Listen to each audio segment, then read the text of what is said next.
Welcome back to the podcast that runs on most of its cylinders roughly half the time to all the cars I've loved before. Your authoritative podcast on automotive nostalgia, where every car tells a story, every car has a culture.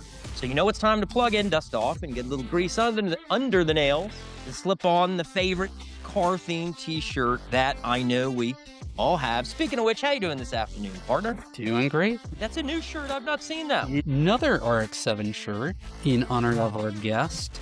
I've only owned one. He's owned a couple. And I have one other RX-7 shirt. Man, it just brings me back to my 1986 maroon red RX-7 with the red interior. Lovely. You may be able to see this if we get the video part of this uploaded to YouTube. Bucky's t-shirt, which has a tie-in to our very special guest today. Can't wait to get to him. And I'm just so happy to have today's guest. And I'm going to toss it over to you, partner. Tell us a little bit about how Zack came into your world and how we have him here today. Yeah, so I have seen Zack Pradel of Shooting Cars on YouTube. Seen many of his videos. I think he's up to 2,700 videos. Insane number. Such great content. Yeah. And at the end of one of his videos, it's actually very creative because he has a Windows 95 graphics popping up. So it got my attention. Let's have view my DeLorean.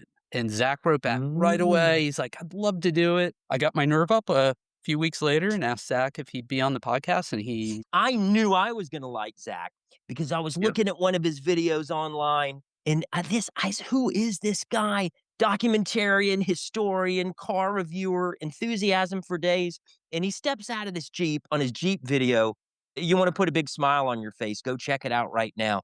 And he steps out of the Jeep wearing a Bucky's t-shirt, and I said, I know I'm going to love this guy. So Zack, welcome to our show. How are you doing today? I'm doing great. Thank you so much for having me. It was quite an intro. I appreciate it. And thank you for being a Johnny on the spot, writing back to him. So how soon is this DeLorean drive going to happen? I can't. Well, I might have to come up, make an appearance in town if you're going to show up. That is definitely high on the bucket list. Yeah. Well, I'm glad it wasn't a Grand Am or anything. Yeah, it's a great car. I'm having the transmission rebuilt just for you. I think that'd be fantastic. Make it happen. Doug, you're uniquely positioned, my friend, to make it work. So what do you think? Should we have him kind of go back in time? Or tell us a little bit about the projects that are in your world right now, Zack. Yeah, so for those that don't know, my name is Zack. I run the Shooting Cars YouTube channel. I started 10 years ago. Actually, in February was my 10-year anniversary. Happy anniversary. Thank you. I started off doing RX-7 content, which I'm sure we'll talk about in a second. Around 2015, I bought my first RX-7. It was a 1985 Mazda RX-7. Immediately blew up the engine, immediately blew up this 12A. I was a high schooler. I did not understand the concept of warming up a car before driving it. And when you have a 7,000 RPM red line, you touch it every time you can. So I blew up the motor and I bought a 1987 Mazda RX-7 NA for $800 back when you could actually get an RX-7 running and driving for $800. Wow. Pulled the motor out of that, put it into my first gen. So it was fuel injected, made, 50% more horsepower, all this stuff. But as much as I loved that and the car was great and all that stuff, filming that and making those sort of videos is so expensive. I mean, just to do, it was the radiator, oil cooler, and that was like $800. And as a high schooler, like that was all the money I had. But I really loved the process of filming car stuff. I love the creative process of making things. Videos are just my creative outlet. Some people paint, some people doodle, some people journal.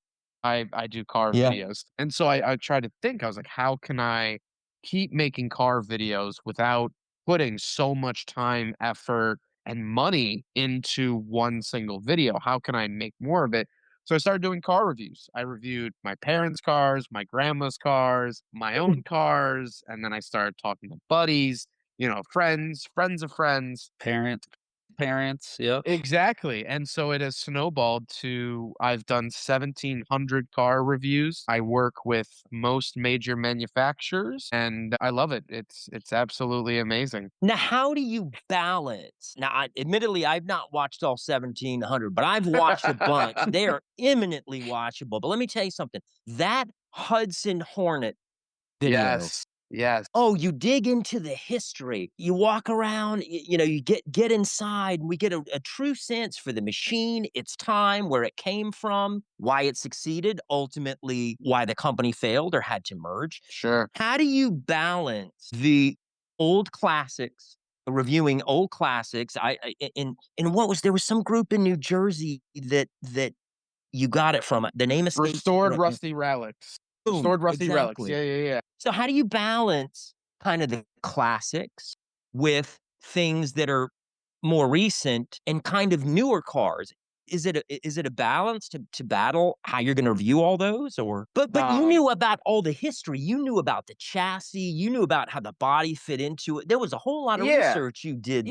So of, but I keep the format the same where I talk about engine, I talk about interior, back Got seats if it. they have it, Got it. exterior if they have it, then I do final thoughts. So it's really the same recipe for each video, but I have to think. For instance, I filmed a video today. I have a 2025 Chevy Traverse Z71 at the house. Brand new 3-row SUV with like the off-road tires and whatnot. Chevy sent it to me for the last week to drive around and get my thoughts. In that on this SUV, right? Yeah. So there's Yeah. a little bit next week. Oh, I think wow. actually on Friday of this week. No, then it's sort of playing into, I'm not trying to sell anyone on that car. It's been out for 50 years. So it's more of like, well, what was it like to live with this 50 years ago? That um and older reviews is did any views Oh, like right wow. off. Now, I've been very fortunate that video has done really well since. Yeah. But that's what I think of is down the road, someone is going to have that question when they blow the dust off this 100-year-old. What was Hudson? What was that all about? Maybe this video would give them some light. And that car, I do have to say, that 53 Hudson Hornet drove incredible because Yeah. I love 50s cars. They're really, really appealing. They're beautiful, but they all drive like garbage. I'm sorry. They all drive like garbage because we didn't really know how to make cars. I mean, even my 1931 Ford Model A, it's a covered wagon. I mean, it's really a covered wagon with a motor up at the front. Horseless carriage. Exactly. Yes, and some cars were registered as horseless carriages Oh, wow. for a long time, but, the Hudson Hornet drove you would think it was from, like, the '80s, which I know is still dated, but, like, the differences and whatnot, Far ahead so of its time. Yeah, you yeah, touch on that 100%. in the video. And Yeah. I also like in the Jeep video how the historian in you comes out because you'll edit into your piece footage from World War II or when the car came in crates, and then you'll walk through the history. And I think that really sets you apart from a lot of these other reviewers out there to kind of take us through the history. So you're really a student of the automotive industry too, which I really appreciate. Yeah, that's a big thing too, is that I fully understand that I don't know everything. When I do review a car, dependent. Like when I drive a new car, it's whatever, it's consumer advice and, it's important in its own regard. But when I'm able to drive the DeLorean, I'm going to get so excited because the few days leading up to it, I get to research and really sink my teeth into, okay, who was John DeLorean? Okay, so Yeah. he did the GTO as well. So that's kind of interesting that people don't really know. And I get to do the legwork that, I think a lot of people go down these like YouTube rabbit holes, and like Yep. do a bunch of research on a topic. I do that too. I fall into these YouTube rabbit holes. I'm trying to think of a recent one that I had, but then I am fortunate enough to make an end product with said findings. Yeah.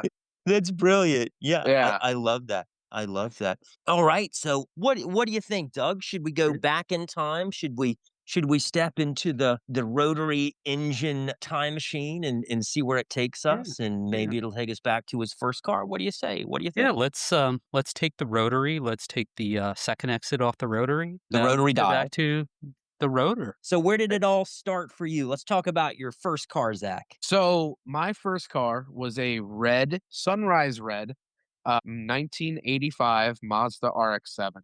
I bought it September 20th, 2015. It was a few days after I had turned 18. And I would always loved cars from a young age, Fast and Furious, Hot Wheels, lined my walls.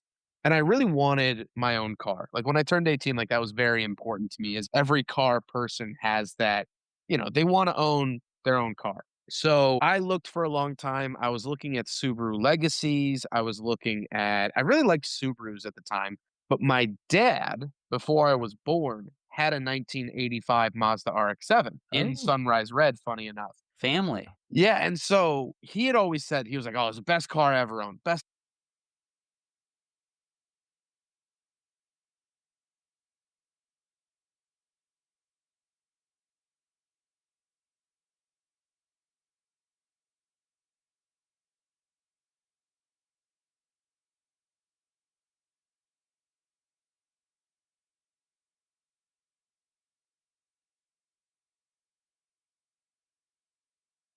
To the south side, Yes.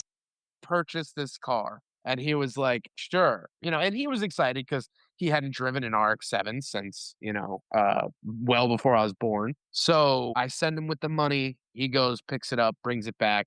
My first car, it was my senior year of high school. I drove it to homecoming, which was great. Which I remember, if you're familiar with the Wenkel Rotary, it's really high pitched. And I drove my date to homecoming, and I was a teenager, so I revved up the engine, and as I pull up in my brand new sports car, someone yelled, "Hey, shut that weed whacker off." And I almost drove home from homecoming that night. And then just immediately, I was like, "Oh man, that really threw it all into perspective." But then as I mentioned to you guys in the pre-show, I would never let the car warm up. I lived 2 minutes from my high school, so I would get in the morning, bang gears on the way to school, and shut it off before the needle had even moved.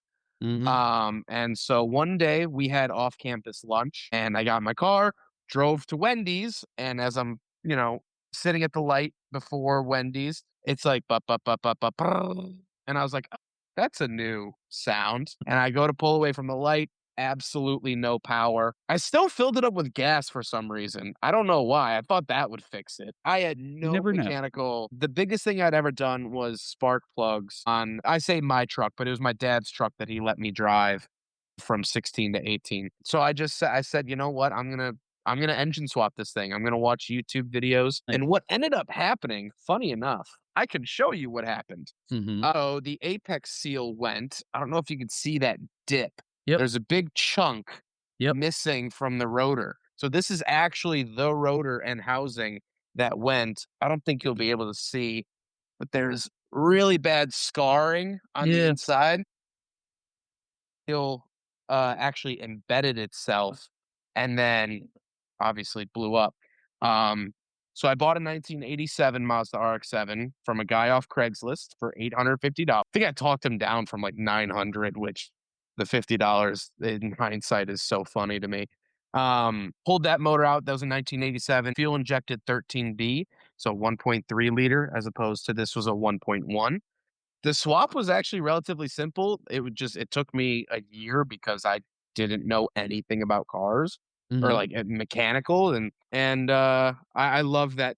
If I could go back to any car that I had, it would be that 93 Miata. As much as I love the RX-7, 93 Miata had no issues. It ran so good. It was so fun, the convertible top, It's a different and experience with a convertible. yes, it is, and that was just such a joyous car as well. I was mowing the lawn during COVID, and this was, what was this? It was May. So, like, people were, like, just kinda starting to come out of lockdown, but, like, we were still in this, like, weird limbo.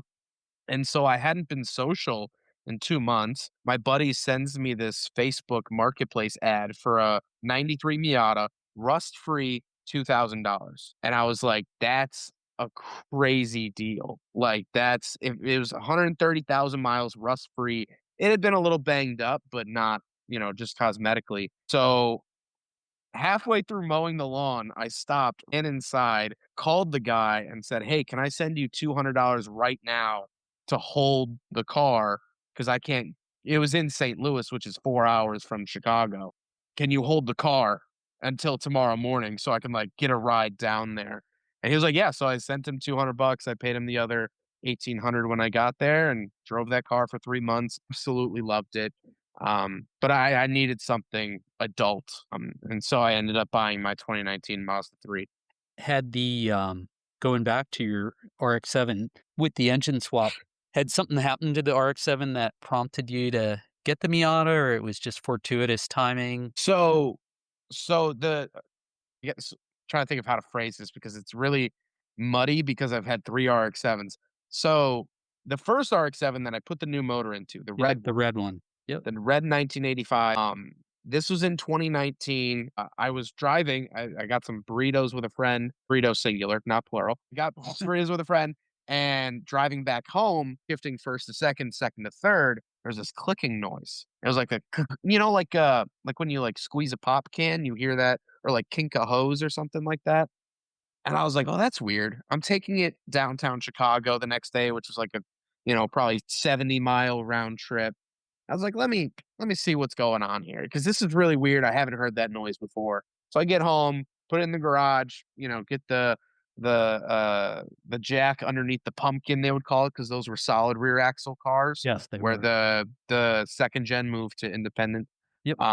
Lifted it up, and the two, I think they're called trailing arms, but like the Yep. stabilizer, yeah, the trailing arms had completely disconnected from the car due to rust. And so every shift, or at least the higher torque shifts, the fourth to fifth shift, it wouldn't click. It's just not torquey enough, I guess.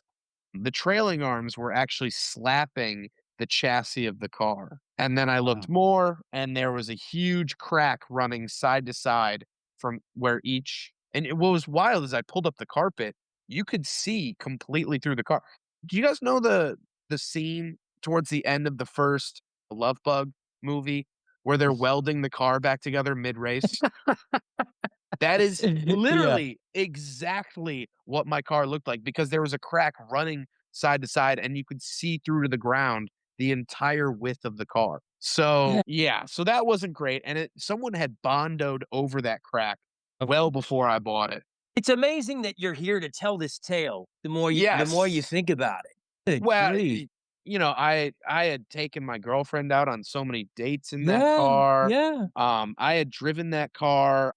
I drove that car on Road America, the racetrack. Um, and I'm very fortunate in hindsight that nothing happened. But so I ended up getting rid of that car. I bought another 1985 Mazda RX-7 without an engine from Killeen, Texas. It was blue, completely rust-free, beautiful car, but had no engine. But luckily, I had an engine. I just didn't have a Exactly. car to put around it. So I bought that. I had it trailered up. I bought it because it was a GSL, which means sunroof, disc brakes, and 6 speakers instead of 4. It shows up on the truck. I look at it. It has drum brakes, no sunroof, and 4 speakers. So someone had just stuck a GSL badge on the Yeah. back, which is unfortunately common, but I just Venmoed the guy 18 or $1,900 while I was actually in class one day in college. And I started giggling in class, and my buddy looked over. He's like, "What?" And I was like, "I just bought a car in Texas." "What?" I was like, "Yeah, I just sent this guy this whole bunch of money." And we were in a econ class in college. Man, yeah, you should have flunked the clay. Yeah, if the professor had gotten a hold of this, he would have flunked Yeah, it. so, yeah. Yeah, I used to, I remember one of the first, um, DeLoreans I saw had to be like, late '80s, early '90s, and it was a good friend of mine worked at a car repair shop, and the guy had a DeLorean, and I'm like, "Man, how cool is it?" The car didn't run, right? But it was Yeah. inside his shop, and I got to sit in it, and I'm like, "Man, it would be so cool to have this car, even if it didn't run." Having had one in my garage on and off for the last couple years that didn't run sometimes, it's really not that cool. It wears Yeah, off it's fun. pretty quickly. It's funny though, because I lived at my parents when I had these 2 cars, which they are the most tolerant parents on the planet. So I would back the RX-7 was at the top of the driveway and the Miata was at the bottom of the driveway. So I'd like, park them all cool. And the neighbors had a younger kid who was just getting his license, and the mom would come over and ask questions about the cars. and then go tell the kid like, oh, they're this, that, and the other. And then she would come back and she was like, Joey has more questions, and like, so that was really cool. I was like, even though they don't run, like, there was a kid that Yeah. was interested in cars that was, kind of excited to see them in the driveway, to say the least. Yeah, so a Mazda guy, got a find Yeah, space in my heart, yep, after, yeah, owning 4 Mazdas. So, in fact, my first stick shift car, the one I learned to drive on was the '86 RX-7. No power steering, no sunroof, manual windows. The power yeah. steering was the tough one. Yeah. Yeah, because the FC was a lot bigger of a car too. Yeah, it Because was I didn't have power steering in any of my first gens, which also it has a steering box, not a steering rack for the first gen. uh So a lot of people will put the second gen steering racks into it. I basically the first gen RX-7 is essentially a truck underneath. Solid yeah, rear axle, steering box, take the body off, it looks like a Dodge Dakota. yep. And Mazda actually sold a rotary powered truck in the US too. The Almost like the brown, yep. Yeah, no, I've seen them. I think they had the battery was on the side of the car near the back. yes. Yeah. Yeah, for easy access, I guess. Yeah, and they shared a lot of parts with the Ford Courier at the time. So every once in a while, I'll see like a Ford Courier at a show, and I'll go, "Is that?"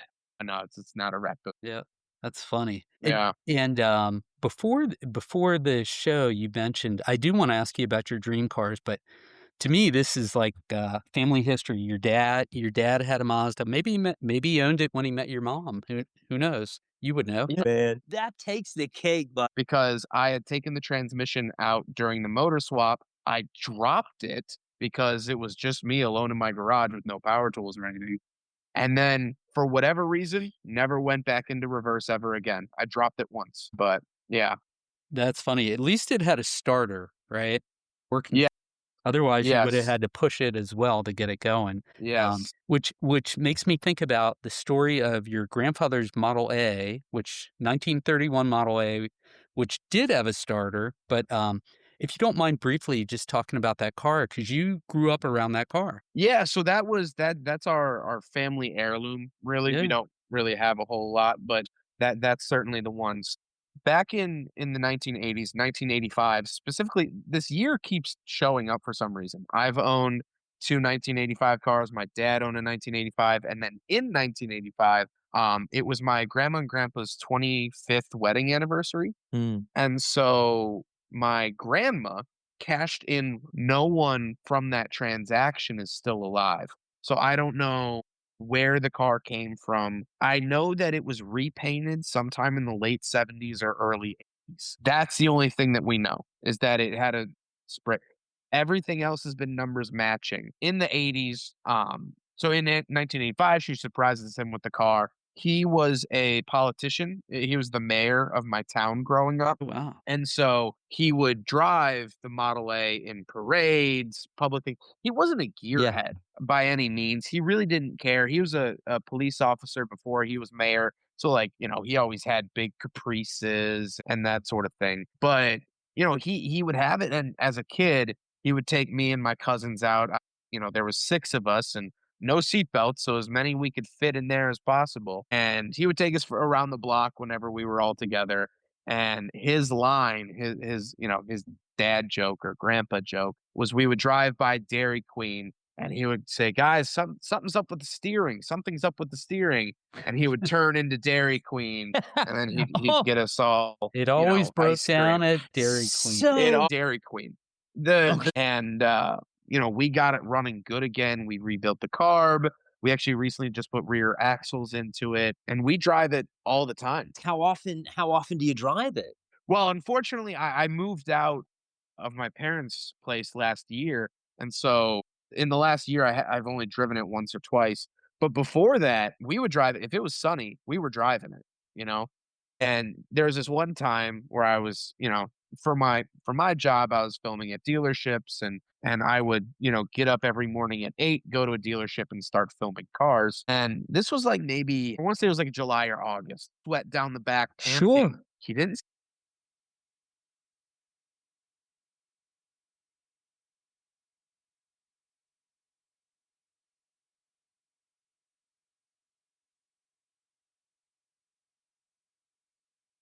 So fighting over the Model A.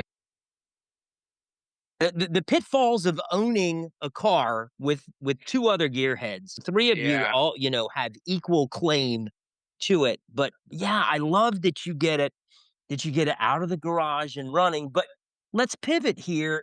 Doug always likes to talk to our guests about dream car, next car. What do you think? What's on the bucket list, wish list for you, Zach? So right now, the top of my list is a 1992 Nissan Skyline GT-R. It's I believe the RB26, so it's the straight six twin turbo. I drove one in November, and it just does everything perfectly. It made like mid 300s horsepower, right hand drive, stick shift, straight six turbo, all wheel drive. It was just, I mean, really, it's one of those cars that you get in, and at point, it's just sheer terror being behind the wheel. When you do a rolling burnout at 100 miles an hour, things get really scary.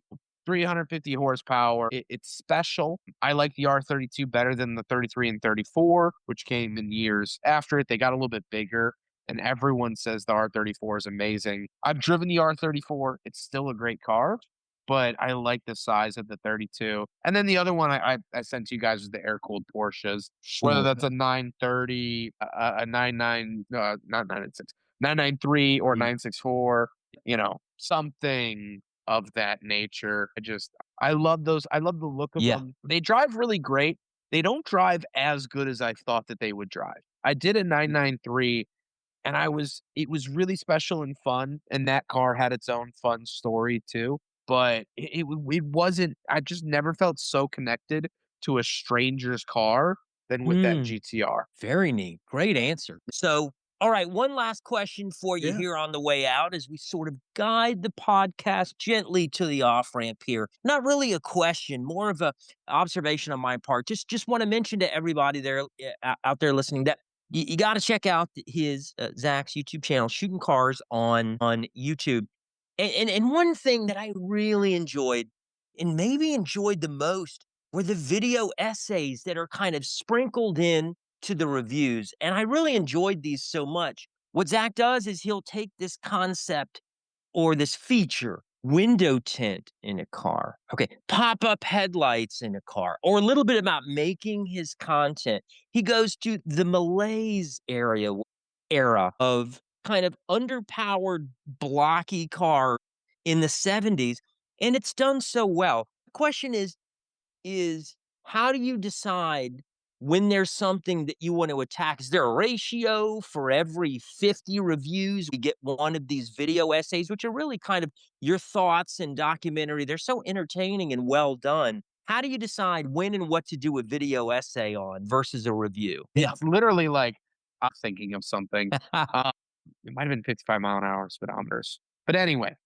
at the time I had filmed 1,000, maybe 1,100 cars. And so Oh, every oh, time, yeah, huh. Okay, so they didn't. Not to interrupt, but so you had done so many reviews before this even came into your mind. So interesting. Okay, please yeah. continue. So I think it was the 55 mile an hour thing because I was driving a 1981 or 1982 Ford LTD. It was a fleet vehicle, Remember him? that sort of Yeah. thing, Yep. and it had 55 miles an hour highlighted on the dash.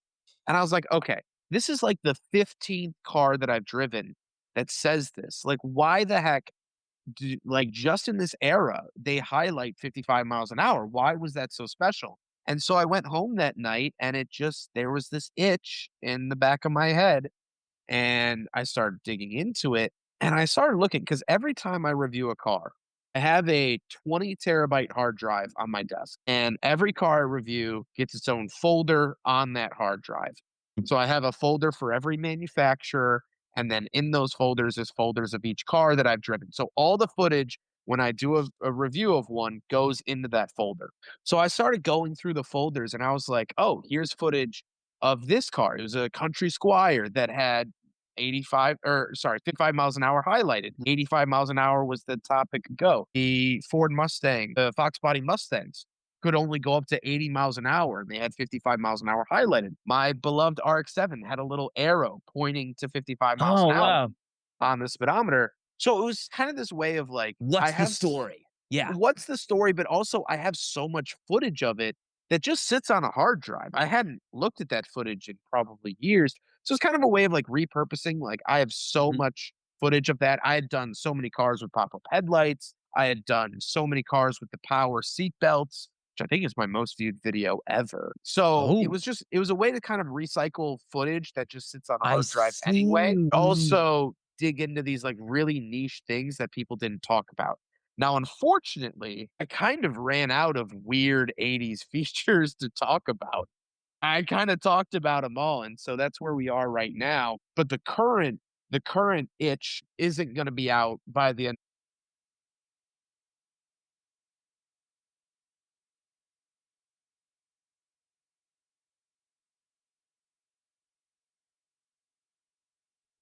Oh, Ooh, wow. love it.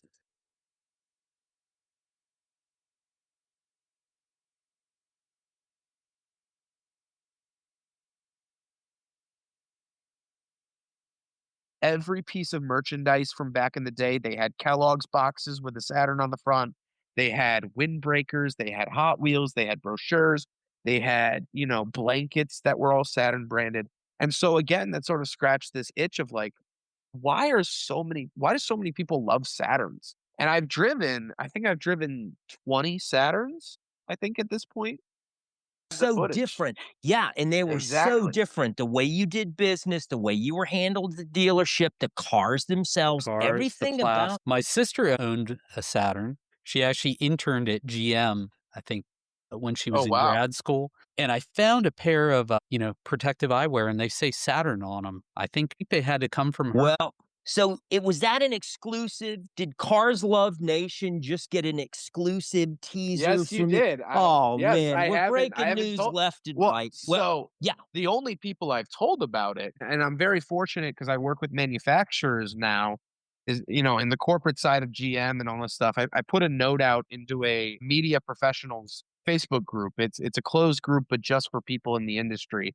And I said, hey, does anyone know anyone that worked at Saturn? I'd love to talk to them. And so now I have a list of about 15 people of like,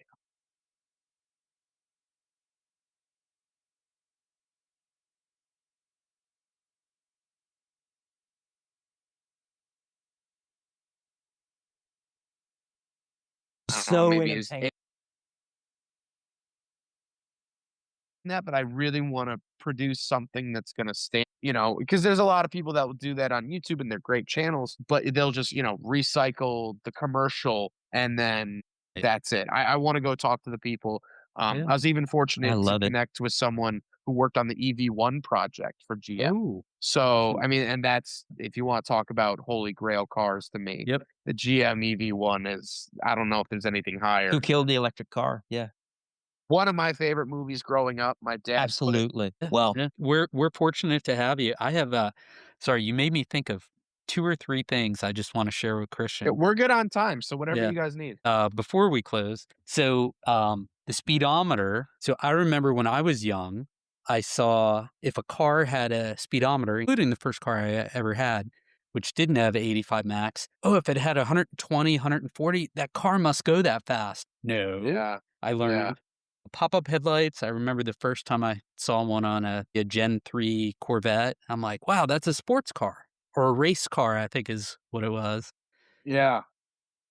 And, oh, yeah, yeah. thank you. You just made me think about Man, all.